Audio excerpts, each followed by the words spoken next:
with Nate, she's subtly sexy, and with Brandon, she's fun and flirty. And fun and flirty is not a bad thing. It's just, you can already just over there see she puts more effort into looking a certain way, and, you know, just to delve into those more like romantic and chemistry like moments, basically, I guess is what I'm getting at. Okay, so a few sort of questions I guess I had. Did producers ask Brandon to write the letter, or did Brandon write the letter, producer saw and was like, all right, buddy, voiceover time? Because, that was weird. But I think they did a voiceover in another season. But I thought it was the lead that was doing the voiceover, right? So that at least made a little bit more sense, maybe. Anyway, so that was a question. Why is Neil Lane asking Nate if he's ever been in love before? That's new, right? I don't think I've ever really heard Neil Lane say anything more than, so, like, how do you feel about this girl?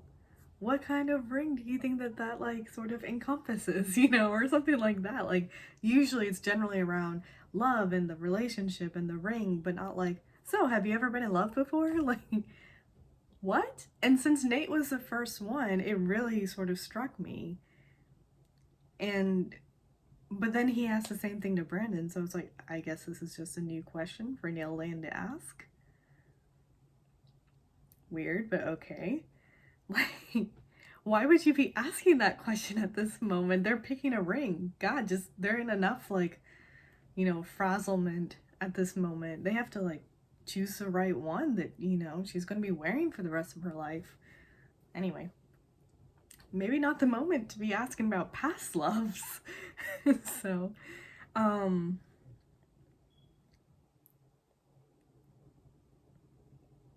in Brandon's moment with her at the proposal pagoda,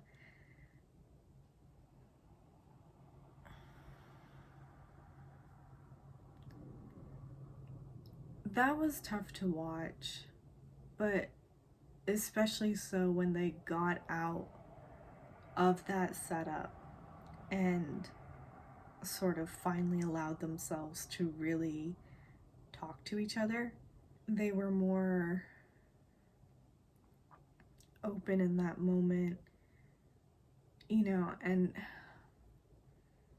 I mean, sweet, sweet Brandon, in that he still wants or still feels that her happiness is of the utmost importance still. And, you know, they're hugging each other, and he allows himself to break down in that moment, and he just looked so agonizing.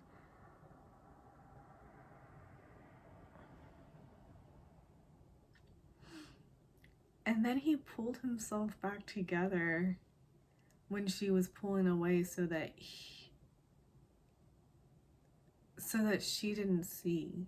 And just that in and of itself, like, he's such a thoughtful person and really wants everyone to be comfortable around him.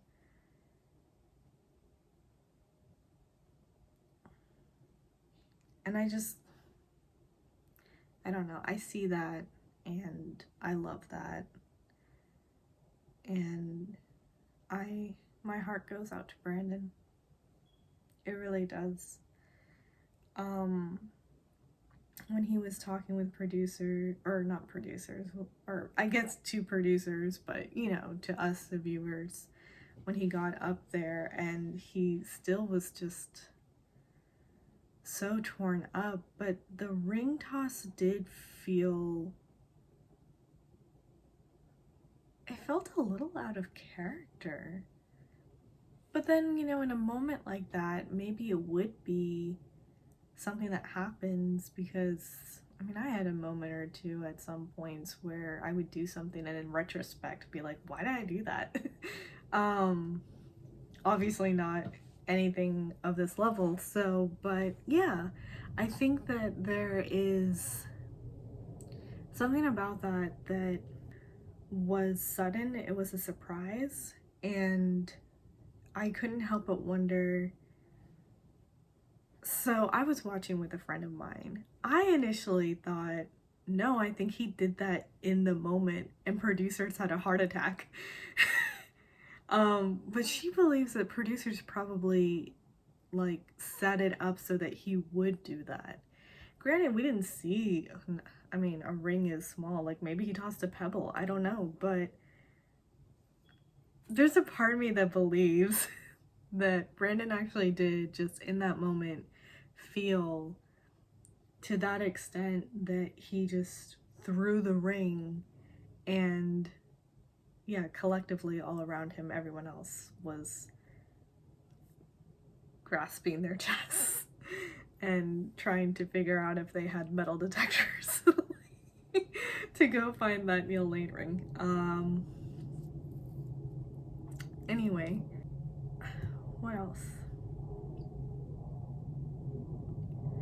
Oh, I am so happy that Michelle voiced out her fear of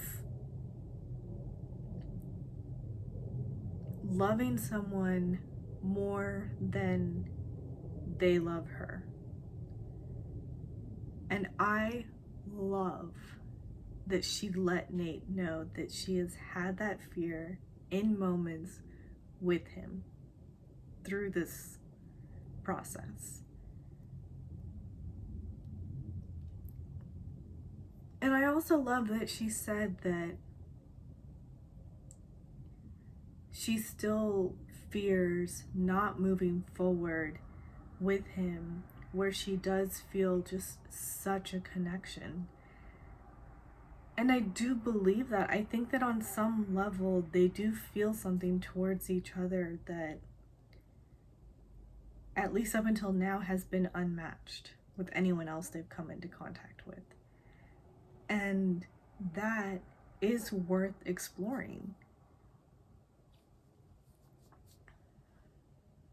I mean, I said so from the first episode that after she gave him, or she didn't even give it to him at that point, she was asking him to go to the side and speak because she was going to give him the first impression rose. And as they were walking towards the stairs, I said, those two look like a power couple. And they just look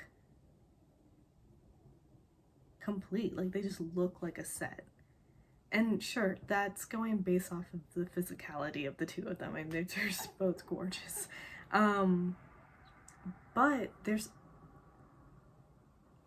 something beyond the physical, just appearance of them. They have something. And yeah, I'm happy that they found each other. I hope that he is open to moving to Minnesota. I think that's the only question I had, is did they ever have that conversation? Because we as sure hell never saw it. And that would be my only sort of question, because it is such a desire of Michelle's to stay in Minnesota and become a principal. I love that for her. I'm so glad that her dad like divulged that information, because yeah, totally love that for Michelle. Oh my goodness. Anyway, like, can you just imagine? Anyway, I have not yet seen the After the Final Rose. I will be watching that tomorrow, and I will film and upload a response, I guess on Christmas Eve for that.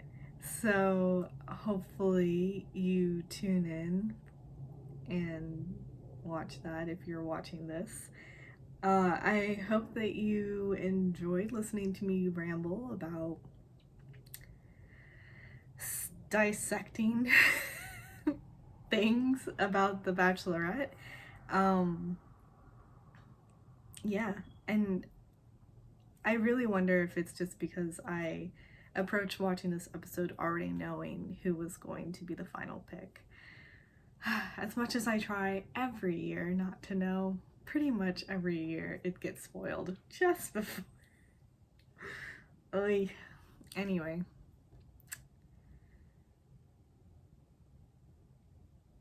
Yeah. That's about it. So until tomorrow, toodles.